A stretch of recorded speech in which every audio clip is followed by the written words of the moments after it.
పకాన పగిడి మచ్చ గల్లవాడు మల్లయ్య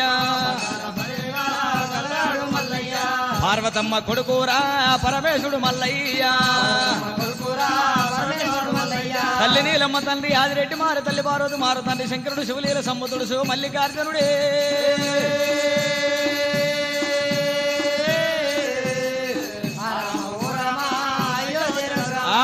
బొక్కల శ్రీ కోట దగ్గర దేవదేవుడు చేరవచ్చునా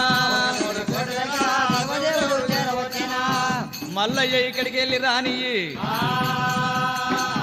అడవి లోపల ఏమొండ రాక్షసి ఏనిగల పీనిగల గోట కొట్టుకొని నోట పోంచేస్తామనే సమయానికి కడుపుల పూతపూలు కుడుతుంది భయం భయం అవుతున్నది కన్న దొరుకుతున్నది బుధం అదరుతుంది రాక్షసికైనా